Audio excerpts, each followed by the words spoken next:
नबी पाक उन बार के हथ में खणी ऐं उन जी माउ जे हवाले कंदे फरमायो इन्नल्लाह मा अखज़ मिन इबादिही बेशक अल्लाह पंहिंजी अमानत पंहिंजे बानन मां खणी वरती तू त नबी जे नवासे ते मातम तो करी बेसब्री तो करी तू ॾिस त सही अल्लाह जे नबी जा 12 पुट शहीद थे। मजीद ऐसे इस्लामी वीडियो देखने के लिए हमारे YouTube चैनल को सब्सक्राइब करें और बेल आइकन को क्लिक कर दें।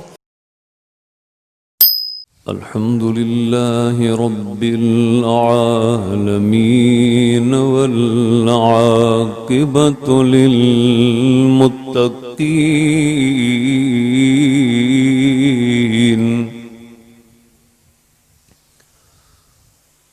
अल्हम्दुलिल्लाहि नहमदुहु व नस्तईनुहु व नस्तगफिरुहु व नुमिनु बिहि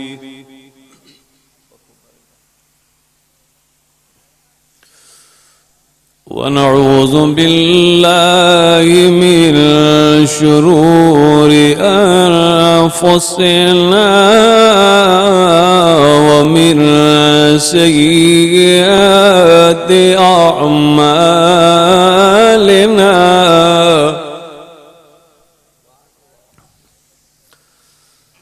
من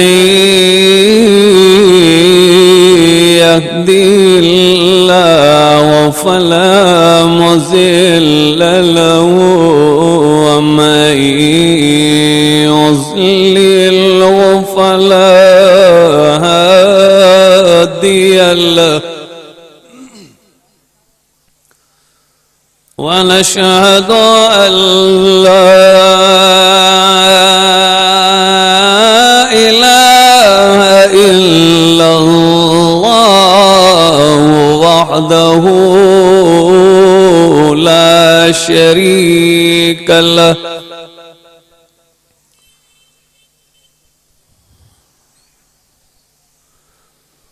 ونشهد أن سيدنا وسندنا وإمامنا ومحبوبنا ومرشدنا ومولانا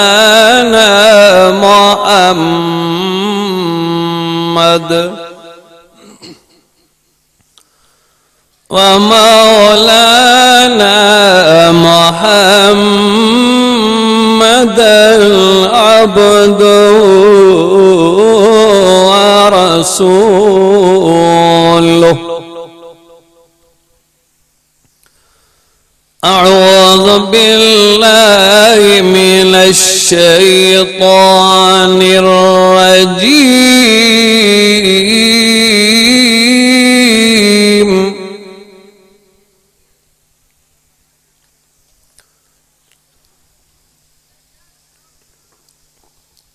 بسم الله الرحمن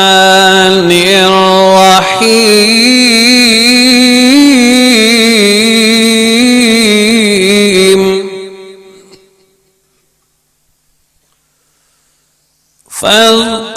فاذكروني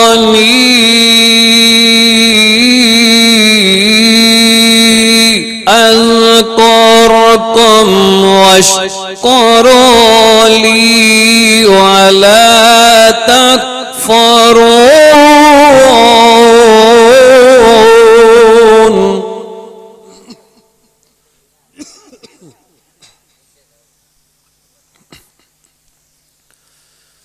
يا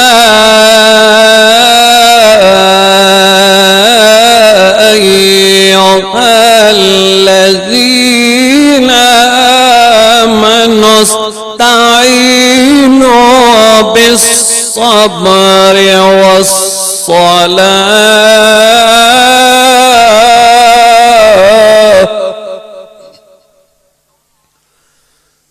إن الله مع الصابرين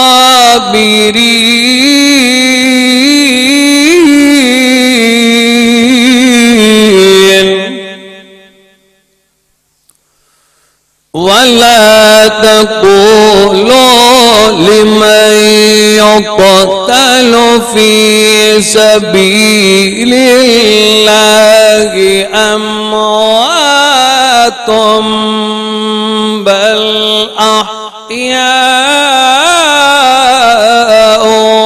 ولكن لا تشعرون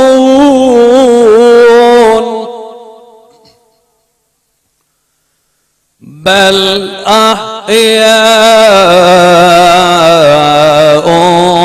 ولكن لا تشعرون.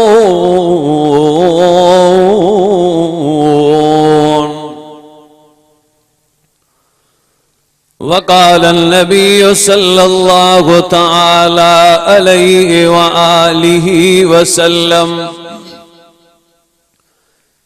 الإيمان بالحياء والصبر.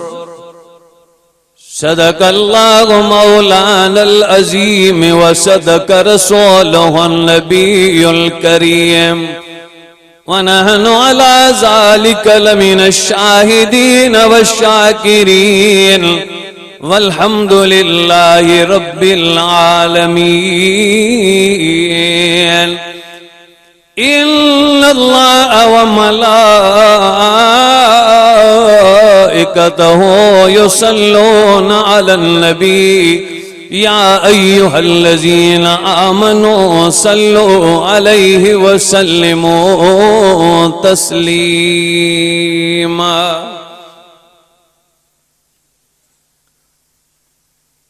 درود شریف پڑھو سب بلند آواز سے.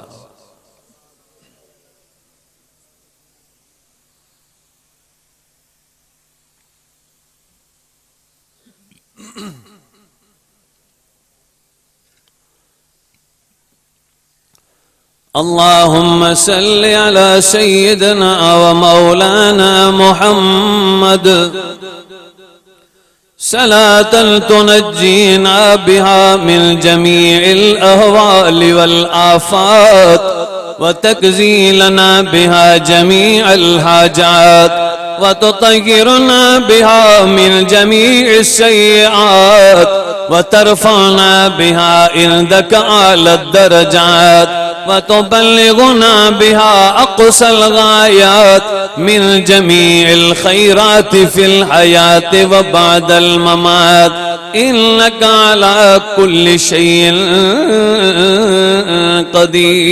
قدير. سامعین محترم، برادران اسلام، محرم الحرام 1442 ہجری تمہیں اساں ٹھیڑھی شہر جن ہن عظیم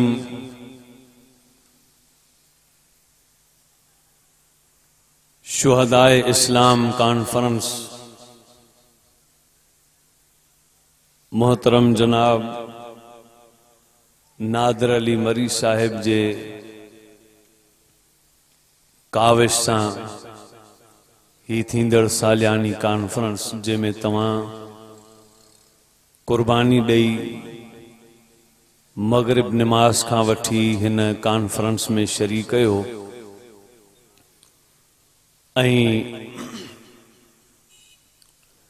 ان کانفرنس کے بدھندے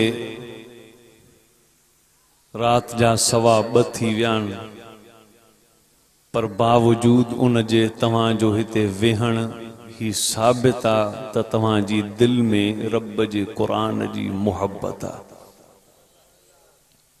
بڑی قربانیاں تمہاں جی ٹھیڑھی شہر ہوئیں قربانی میں اگرو آ تاریخ میں ان جو نالو درجہ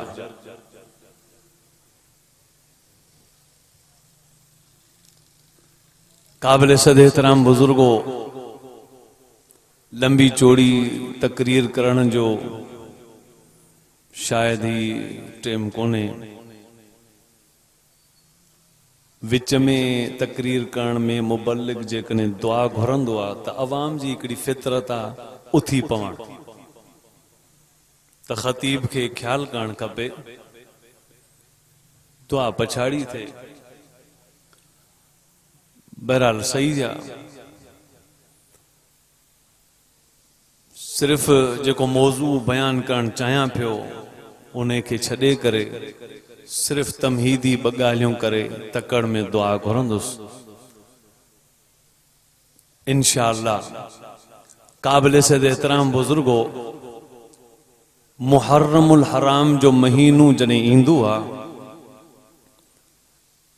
त कुछ मानू रोडन ते निकरी इमामन जा शहीदन जा हुबदार सदाए मैदान ते इंदान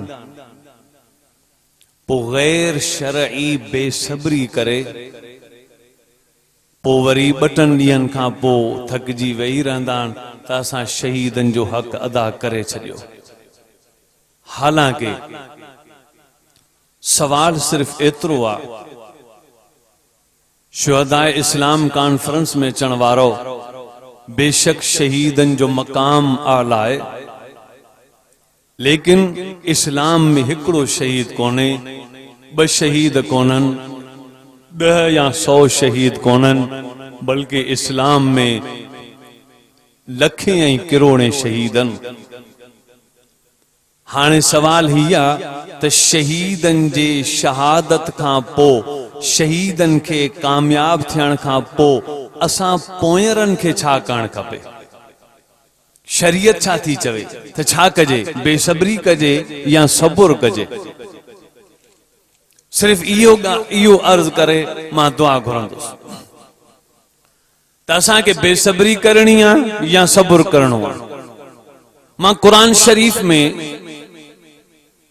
6666 आयतुन मां सबनी आयतुन ते गौर कयो त का हिकड़ी आयत एड़ी नजर अचे जंहिंमें बेसब्री जो सबक हुजे त पूरे कलाम मुकद्दस जे ज़ख़ीरे में हिकड़ी भी एड़ी आयत नजर कोन आई जंहिंमें बेसब्री जो हुक्म हुजे बल्कि सब्र जे मुतालिक कुरान में 100 आयतूं नजर आयूं। घणियूं तांजो निंड जो टेम आहे वॾो कोन्हे बस थोरो ॻाल्हाईंदा हलो त ॻाल्हि खे उकलाए छॾिया। घणियूं आयतूं आहिनि 100 आयतूं आहिनि ऐं जेकॾहिं 100 आयतूं नंबरवार पढ़ा त पोइ फजर जी नमाज़ बि हिते पिंडाल में पढ़णी पवंदी। ऐं जेकर सब कोन तो पढ़ा सिर्फ 2 आयतूं पढ़ी तव्हां खे ॿुधायां थो ऐं तव्हां अंदाज़ो लगाइजो त सब्र केॾो मक़ाम आए। तवज्जो जिन जो तवज्जो उहे सुभान अल्लाह चओ अञा बुलंद आवाज़ अल्लाह जो कुरान फैज़ी तर्जुमान हिक बयान कयो जन्नती जने जन्नत में रवाना थींदा दोज़खी जने दोज़ख में रवाना थींदा त जन्नतिन के रब्बुल आलमीन खिताब कंदे फरमाईंदो सलामुन अलैकुम बिमा सबरतुम फनिअम उक़बद्दार।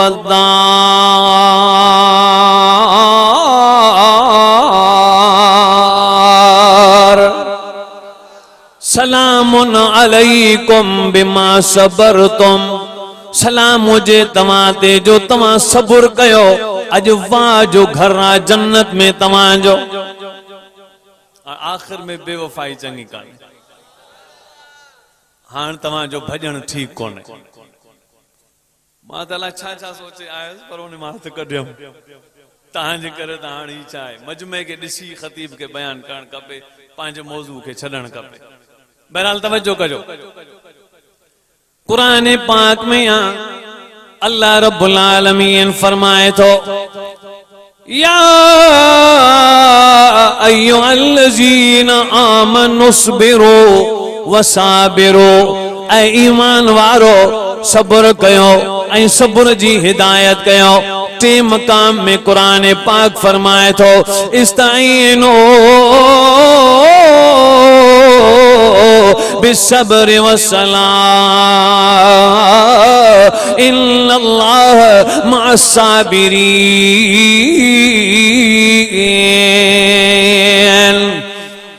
ओ ईमान वारो अल्लाह का मदद तलब कयो सब्र नमाज जे जरिए। बेशक अल्लाह जी मोहब्बत सब्र करण वारन सा गड्डा, अल्लाह जी ताईद ऐं मदद सब्र करण वारन सा गड्डा।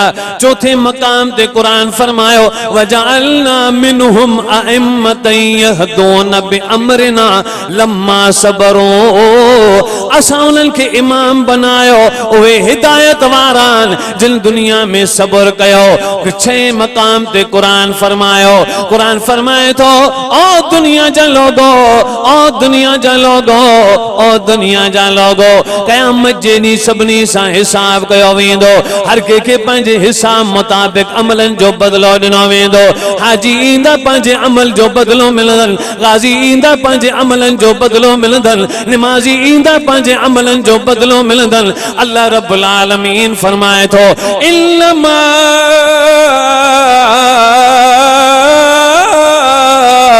युवफ़्फ़ासाबिरून अजरहुम बिग़ैर हिसाब। जने सब्र करण वारा अल्लाह जी बारगाह में ईंदा त अल्लाह रब्बुल आलमीन फरमाए तो अजरहुम बिग़ैर हिसाब, उन्हनि खे वॾो अजर मिलंदो पर बिना हिसाब जे।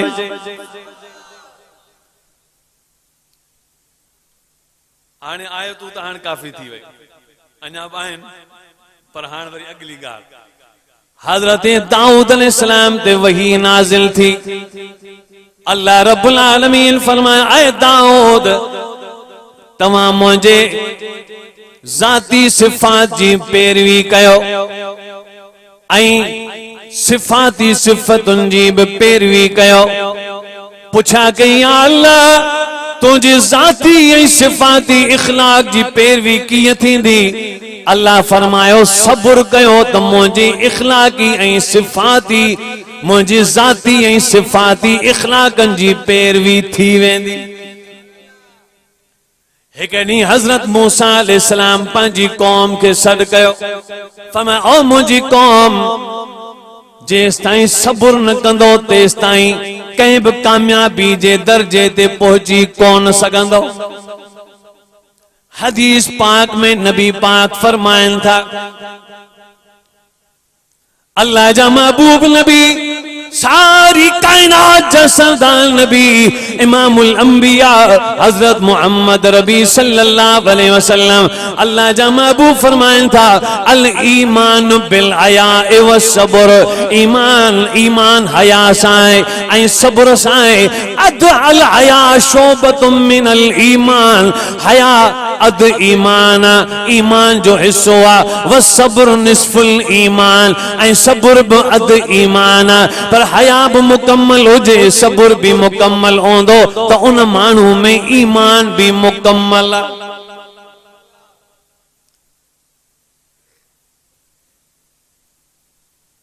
हाँ ॾिसो त नबी साईं जिन जो अमल छा आहे।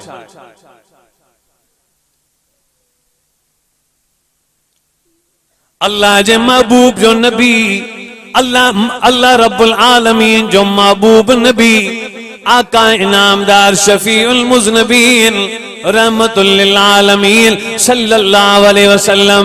अल्लाह जे महबूब जो पुटड़ो इब्राहिम बीमार, बुखार जी शिद्दत।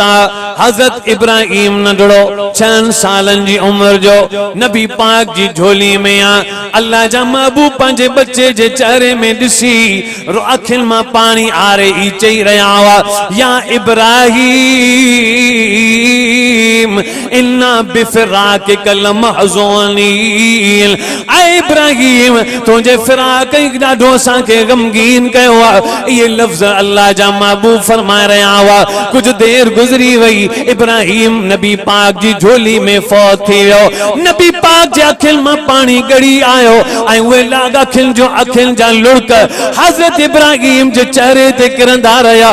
हिकु साहबी आयो, चवण लॻो या नबी अल्लाह तव्हां भी रो था, हालांकि तव्हां मैयत ते रोअण खां रोकींदा आहियो। अल्लाह जे नबी महबूब जो जवाब ॿुध। महबूब मोहम्मद अरबी सल्लल्लाहु अलैहि वसल्लम फरमायो अल ऐन तदमाउ वल क़ल्ब याज़ुन। आमन ला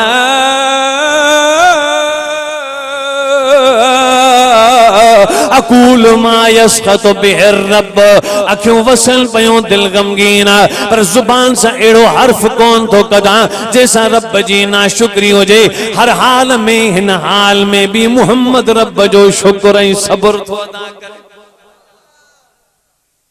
नबी पंहिंजे पुट जे मथा मातम नथो करे, सब्र थो करे, बेसब्री नथो करे। नबी जो अमल ही आ सब्र थो करे।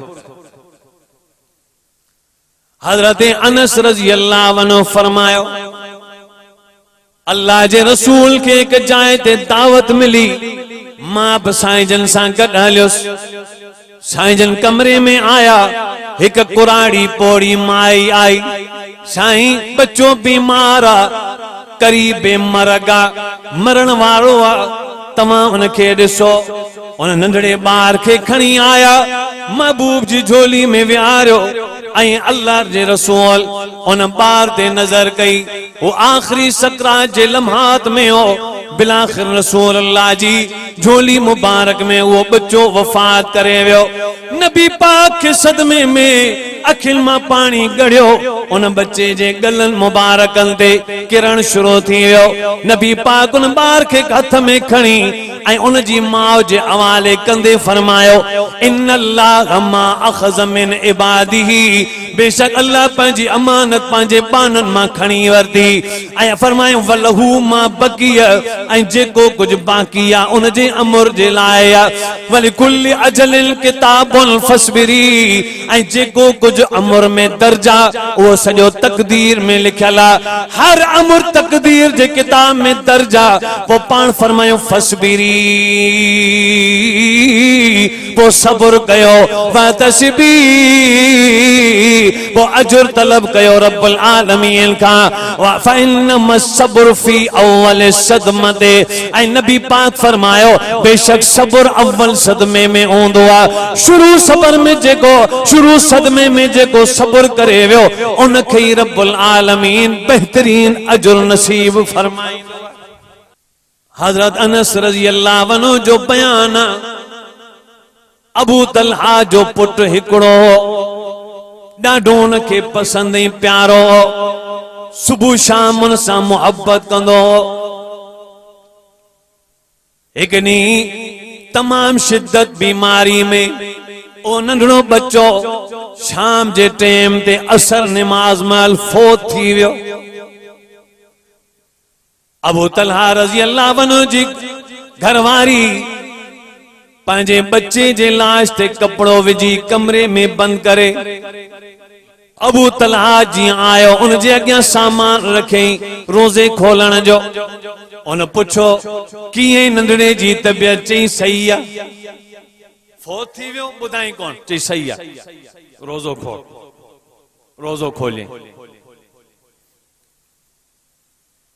जॾहिं उन रोज़ो खोलियो, इशा नमाज थी, पोइ उन जी घरवारी उन सां ख़लवत बि कई। फजर जो उनखे ॿुधाई हिकिड़ो मसलो पुछणो आहे तोखां फजर जी नमाज में। कहिड़ो मसलो? जे अल्लाह साईं कंहिं वटि पंहिंजी अमानत को माण्हू का अमानत रखे ऐं पोइ वरी उहो अमानत ॾियण वारो वरी वठण अचे त मुंहिंजी अमानत वापसि कयो, त पोइ माण्हू खे नाराज़ थियणु खपे या ख़ुशी सां अमानत ॾेई छॾे? जे ख़ुशी सां अमानत ॾेई छॾे। जे पोइ पुट बि अल्लाह अमानत ॾिनो, पाण घुराए वरितो अथई, हाणे मां बि सबुर थी कयां, तूं बि सबुर कर त नबूवत जे रस्ते ते अमल थिए। हैरान थी वियो। सिधो आयो रसूलुल्लाह वटि त हज़रत जिब्रील पहिरीं ख़बर पुॼाए चुको हो त लक़द अजबल्लाहु तआला मिन सनीअतिकुमा, बेशक अल्लाह अजब कयो इन्हनि जे सब्र ते, ऐं अल्लाह फरमाए थो मां वॾियूं बरकतूं उन्हनि खे ॾिनियूं। उन रात ख़लवत जे बदिले में उन्हनि खे अल्लाह वरी पुट ॾिनो जंहिंजो नालो हिननि अब्दुल्ला रखियो। सब्र ईअं कयूं। अच्छा, ही जो सब्र बेसब्री सां चए, तवज्जो कजो, हाणे बेसब्री जी ॻाल्हि समझजो। हदीस पाक में महबूब फरमाइनि था जेको मुसीबत जे टाइम ते बेसब्री कंदो, उहो माण्हू जॾहिं मरंदो कबर में अल्लाह रब्बुल आलमीन उन जे चेहरे खे क़िबले जे रुख खां फेरे बे पासे करे छॾींदो। ॿी हदीस में महबूब फरमाइन था अन्नौहतु मिन अमलिल जाहिलियत, नोहा करण जाहिलियत जो अमल आ, सब्र करण नबियन सगोरन जो अमल आ। हदीस पाक में आ जेकॾहिं कंहिं औरत जे मथां का तकलीफ़ पहुचे, यानी या उन जो मुड़स फौत थी वञे या उन जो पुट फौत थी वञे, त पोइ उन ते बेसब्री कयई, माना पाण खे धक हयई या नोहा कयई, पार कढियई, वार पटियई, इनखे अरबी में नोहा चइबो आहे। जेकॾहिं उन नोहा कया त अल्लाह रब्बुल आलमीन उन जी कबर में जहन्नम जा दरवाजा खोलाए छॾींदो, जिन मां नांग विछूं ऐं बलाऊं ऐं कीड़ा मकोड़ा ईंदा रहंदा, जेके क़यामत ताईं उनखे ॾंगींदा रहंदा। हिकु ॿी हदीस में आहे जॾहिं माण्हू बेसब्रो, जॾहिं को माण्हू पंहिंजे घर जे कंहिं फोतगी जे मथां बेसब्री कंदो आहे, वार पटे, नोहा करे या धक हणे, त हज़रत इस्राईल अलैहिस्सलाम वापस दरवाजे ते अची पुछा कंदो आहे छा ही माण्हू रब जी तकदीर खां नाराज़न छा? जे रब जी तकदीर खां नाराज़न पोइ त ही काफ़रन, पर जेकॾहिं मूंखां नाराज़न त पोइ ॿुधनि त मां पंहिंजी मर्ज़ी सां कोन आयो आहियां, रब्बुल आलमीन जे अमर सां आयो आहियां। रब्बे काबा जी ज़ात जो कसम आहे, जेसि ताईं तव्हां में हिकिड़ो बि मौजूद हूंदो तेसि ताईं मुंहिंजो अचण बंदि कोन थींदो, क़यामत ताईं ईंदो रहंदो। हिकिड़ो समझो, हिते त हर को समझे थो त मां आई केरा मोमिन आ, केरा मोमिन आ। अच्छा मोमिन छा के चइबो आहे? अदा पाण सभु केर आहियूं? अरे मेमुण पोइ आहियूं, पहिरीं छा आहियूं? चओ मुसलमान आहियूं। पाण सभु केर आहियूं? मुसलमान। इहो साॻियो सवाल रसूलुल्लाह हिकिड़ी जमायत खां कयो। अंसार जी जमायत वेठी हुई, अल्लाह जा रसूल आया, फरमाए केर आहियो? चई साईं मुसलमान। अच्छा तव्हां वटि कहिड़ो दलील आहे त मुसलमान आहियो?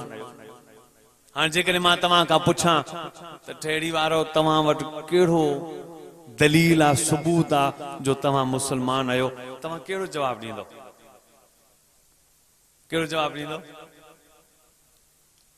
वाह उन जमायत जो जवाब जो रसूलुल्लाह उन्हनि खां पुछो केर आहियो? उन्हनि जो मुसलमान। कहिड़ो सबूत आहे? कुर्बान वञा उन जे जमायत जे जवाब तां, जो उन जमायत चयो साईं असां वटि रुगो हिकिड़ो दलील कोन्हे, असां वटि 3 दलील आहिनि। ॾाढा जो सुभान अल्लाह। महबूबन फरमाए कहिड़ो दलील आहे? तवज्जो कजो। ऐं पोइ वरी नबी साईं जन कहिड़ो जवाब ॾिनो, सिर्फ़ इहो समझजो। अल्लाह जे महबूब फरमाए कहिड़ो दलील आहे? उन्हनि चयो साईं पहिरियों दलील इहा जो रब जी हर नेमत ते असां बेहद शुक्र अदा कंदा आहियूं। ॿियो दलील इहा अल्लाह रब्बुल आलमीन जी बारगाह में हर मेहनत ते सब्र कंदा आहियूं। टियों दलील इहा जो अल्लाह जे हुक्म ते ख़ुशि थी करे इबादत कंदा आहियूं, अल्लाह जे हुक्म ते ख़ुशि थींदा आहियूं। नबी पाक सल्लल्लाहु अलैहि वसल्लम जवाब में फरमायो अंतुमुल मोमिनून नबी रब्बिल काबा, रब्बे काबा जो कसम तव्हां मोमिन आहियो। नबी मोहम्मद रबी उन्हनि शुक्र गुज़ार साबिरीन खे पंहिंजी ज़ुबान मुबारक सां कसम खणी मोमिन फरमायो। नारे तकबीर, नारे तकबीर, शाने मुस्तफा। शेरे खुदा हजरत अली रजी अल्लाह अन्हु फरमायो सब्र ईमान में ईअं आहे जीअं जिस्म में मथो, जिस्म में सिर न हुजे त जिस्म कोने, ईमान में सब्र न हुजे त ईमान कोने।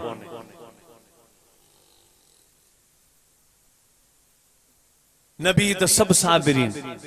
पुछे तो पीउ पंहिंजे पुट खां या बुनैया इन्नी अरा फिल मनामी अन्नी अज़बहुक फंजुर माज़ा तरा, त पुट तो जवाब में चए या अबद इफ़अल मा तुअमर सतजिदुनी इंशा अल्लाह मिन साबिरीन। ॾाढा जो सुभान अल्लाह। पूछें पिदर बोला कि बेटा रात मैंने ख्वाब देखा है, किताब जिंदगी का एक निराला बाब देखा है। ये देखा है कि मैं तुझको ज़िबह करता हूँ, खुदा के हुक्म से तेरे लहू में हाथ भरता हूँ। तो आगे से बेटे ने कहा या अबत इफ़अल मा तुअमर सतजदुनी इंशाअल्लाह मिनस साबिरीन। ये नहीं कहा कि मैं सब्र करूंगा, नहीं, मैं सब्र करूंगा नहीं, कहा कि जितने अंबिया साबरीन गुजरे हैं मैं भी रब पर तवक्कल करके कहता हूं इंशाअल्लाह मैं भी उन्हीं में से साबरीन निकलूंगा। मां ये कंदुस ने मां बस एरो सब्र कंदुस जो तारीख में मिसाल बणजी वेंदो। न न बेन जो सब्र मनी दे चई त इंशाअल्लाह उन्हन मां थींदुस। छो जो सब नबी साबिरीन हुआ। जो सब नबी बुलंद आवाज से सब नबी साबिरीन। कुरान फरमाए तो बिस्मिल्लाहिर्रहमानिर्रहीम व अय्यूब इज़ नादा रब्बहू अल्ली मस्सनी अज़्ज़ुर्रु व अंत अरहमुर राहिमीन।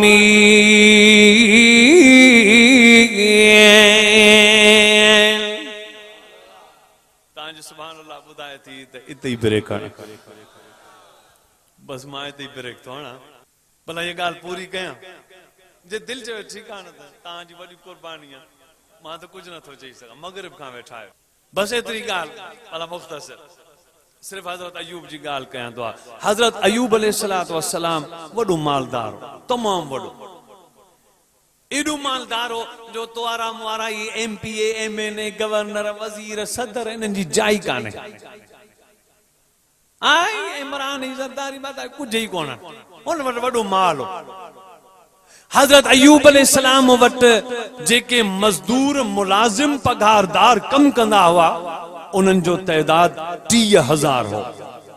घणा 30,000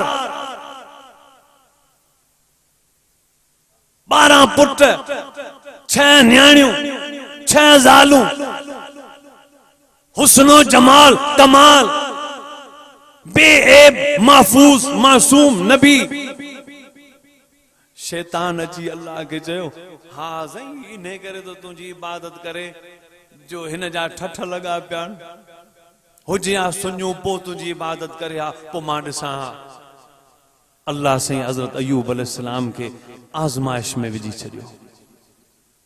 अचानक शुरू थी वियो बनियूं सुकण शुरू थी वयूं सैलाब कलर सिम फसल सुकी विया जॾहिं हिकु फुट बि बाक़ी न बचो तॾहिं अची ख़बर ॾिनस मुलाज़िमन चयो साईं हाणे त कुछ भी कोन बचो बनी त आई कोन सॼी ख़त्म थी वई हाणे का बनी इंच बराबर भी कम जी काने।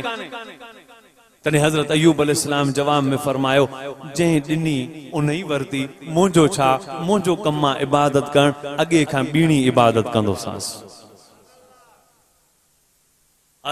जानवर मरण शुरू थी विया मवेश साईं 500 घोड़ा मरी विया 800 उठ मरी विया 1200 बकरियूं अॼु मरी वयूं 1800 रेडूं मरी वयूं रोज़ ॿुधाइनि।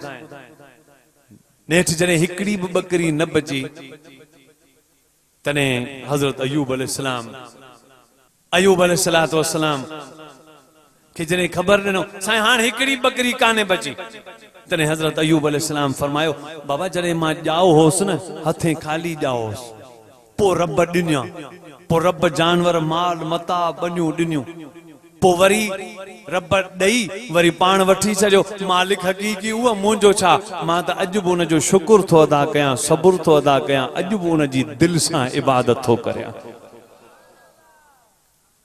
रात जो छा थियो जो सब सुता पिया रात जो टेम हो अचानक छित सजी किरी 12 ई पुट नबी जा शहीद थी विया 6 न्याणियूं शहीद थी वयूं 6 ज़ालुनि मां 5 शहीद थी वयूं बाक़ी हिकिड़ी बची।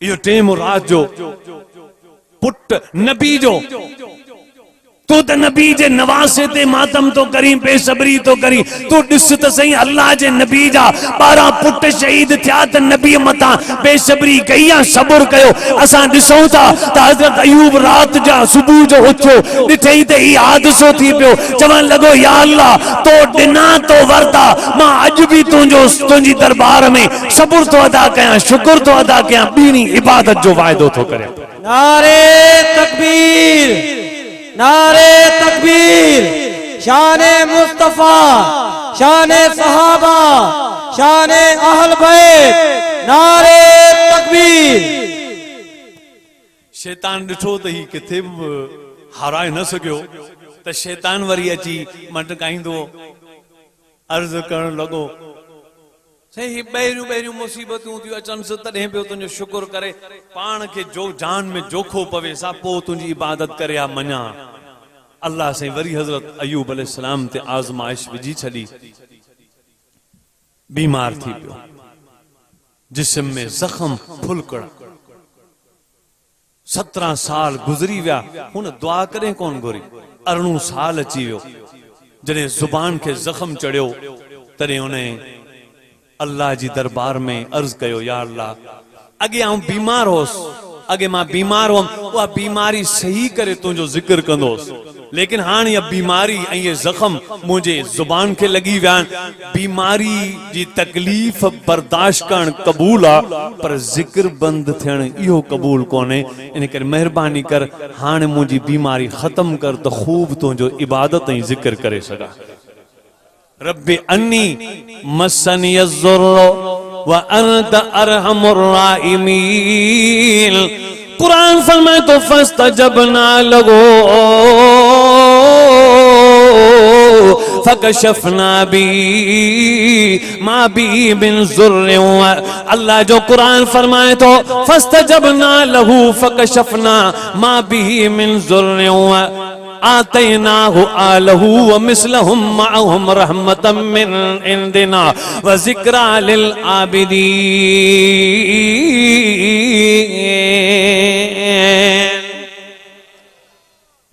اللہ رب العالمین فرمایا اے مجھے سونا نبی ہاں تو مکھاں دعا گری مشکل حال میں بیماری میں تو مکھاں دعا گری بالٹی پانی جی بھرے متھا ہارن تنجو کما تو کھے وری 14 سالن جی نوجوانی واپس کرے ڈن مو رب العالمین جو کما صابرین وا نبی بے صبری کتان حرام صبر جو انشاء الحمدللہ اہل سنت والجماعت علماء دیوبند اساں مطمئن آیوں جو اساں شہیدن جے متھاں بے صبری وارو حرام کم کون کندا آیوں بلکہ اساں نبوت جے رستے تے ہلی صبر کندا آیوں قرآن جو حکم صبر جو حدیث جو حکم صبر جو صحابہ جو طریقو صبر اہل بیت صابرین ہوا امام صابرین تا اساں صبر جو رستو اختیار کرے اساں انہن جی صبر جے رستے کے استعمال کیو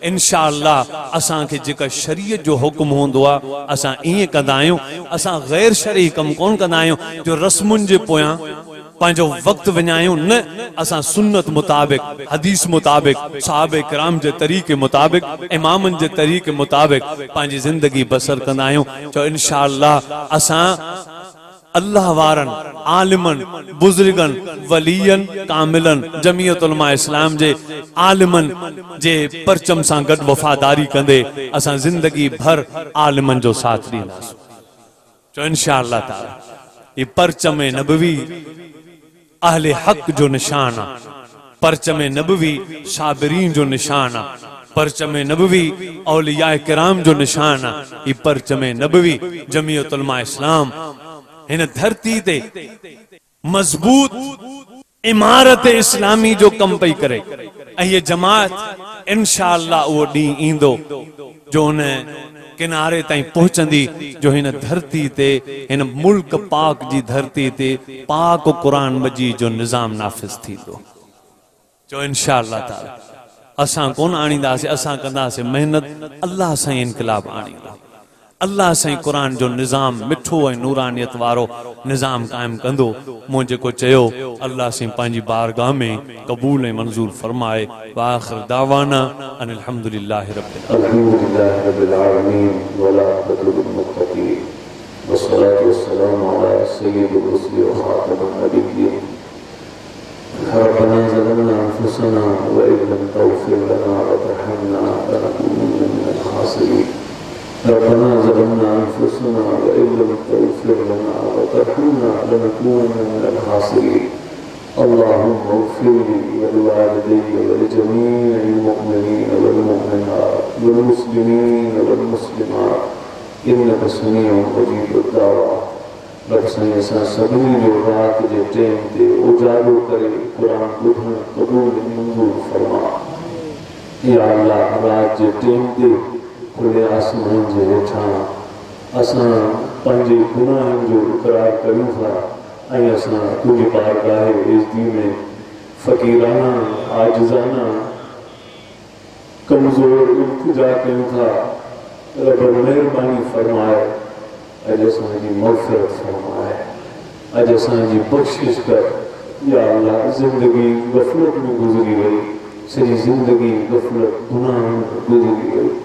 अज तुझी दिल दरबार इज़्ज़त में सच्ची दिल से ऐ दिलनि जा मालिक सच्ची दिल से तुझी बारगाह में माफ़ी था वठो। रब असां वटि का नेकी कोन्हे जेके दलील बनाए हुजत करे सघूं। असां में एतिरी लियाकत कोन्हे। असां वटि हिकिड़ी शइ आहे उनखे दलील बनायूं था, उहा तुंहिंजी रहमत जी उमेद है।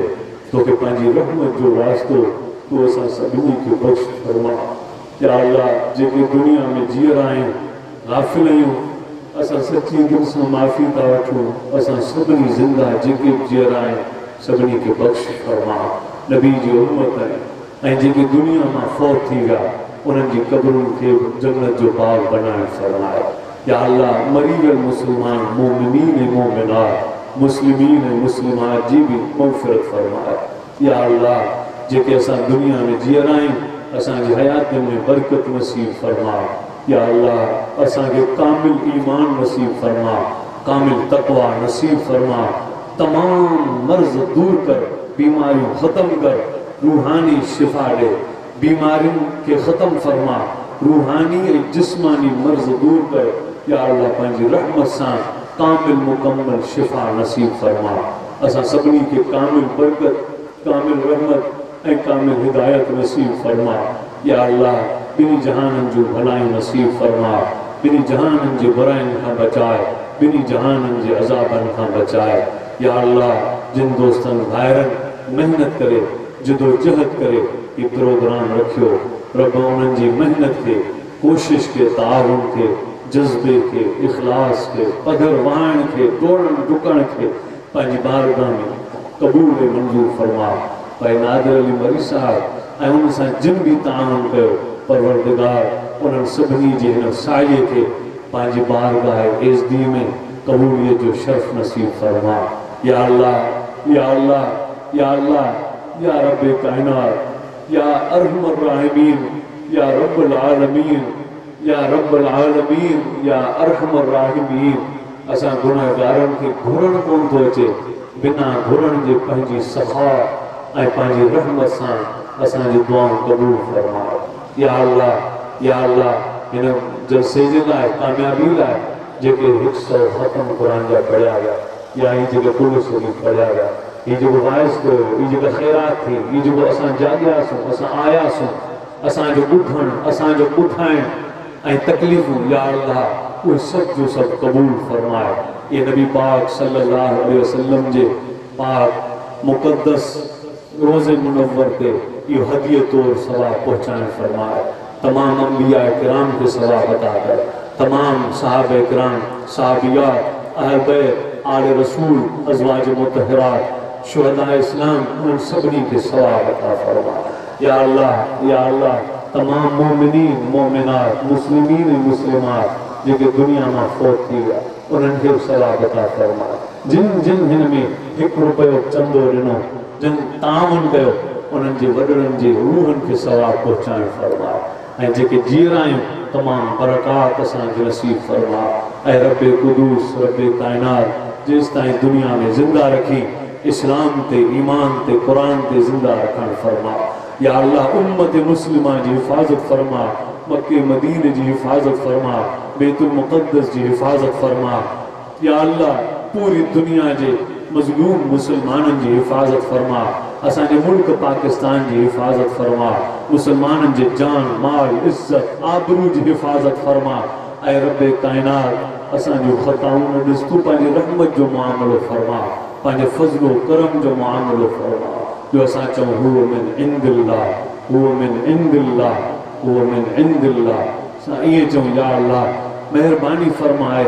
या अल्लाह तमाम इंसाननि खे, तमाम जिन्नात खे हिदायत नसीब फरमा, तमाम मुखातिबीन खे हिदायत नसीब फरमा, परहेज़गारी नसीब फरमा, कामिल ईमान कामिल तक़वा दे। या अल्लाह जेसि ताईं दुनिया में ज़िंदा रखी पंहिंजो महबूब बनाए ज़िंदा रख, पंहिंजे हबीबनि जे पंहिंजे महबूबनि जे लिस्ट में असांजो नालो लिखाइण फरमा। या अल्लाह जॾहिं मौत ॾींहुं कलमे शहादत वारो, लज़्ज़त वारो, पंहिंजे दीदार वारो ऐं पंहिंजी राहत वारो, तक़वा ऐं कलमे वारो मौत नसीब फरमाइजां। या अल्लाह असांजी क़ब्रुनि खे रोशन फरमाइजां। क़यामत जे ॾींहुं रसूलुल्लाह जे पाक हथनि मां हौज़ कौसर जा जाम नसीब फरमाइजां। क़यामत जे ॾींहुं हिसाब न कजां, बिना हिसाब बख़्शे जन्नतुल फिरदौस में जगह नसीब फरमाइजां। ला इलाहा इल्ला अंत सुब्हानक इन्नी कुन्तु मिनज़ ज़ालिमीन। रब्बना आतिना फिद दुनिया हसना व फिल आखिरति हसनतन व क़िना अज़ाबन नार। रब्बना आतिना मिन लदुनक रहमा व हय्यि लना मिन अमरिना रशदा। रब्बना ला तुज़िग़ क़ुलूबना बाद इज़ हदैतना व हब लना मिन लदुनक रहमा इन्नका अंतल वहाब। रब्बना ला तुआखिज़ना इन नसीना औ अख़्ताना। रब्बना वला तामिल अलैना इसरन कमा हमलतहु अलल लज़ीन मिन क़ब्लिना। रब्बना वला तुहम्मिलना मा ला ताक़त लना बिहि वाफ़ु अन्ना वग़फ़िर लना वरहमना अंत मौलाना फंसुरना अलल क़ौमिल काफ़िरीन। रब्बना तक़ब्बल मिन्ना इन्नका अंतस समीउल अलीम व तुब अलैना इन्नका अंतत तव्वाबुर रहीम। व सल्लल्लाहु तआला अला खैर खल्क़िही सय्यिदना व मौलाना मुहम्मद व अला आलिही व अस्हाबिही अजमाइन बिरहमतिका या अरहमर राहिमीन। ला इलाहा इल्लल्लाह मुहम्मदुर रसूल।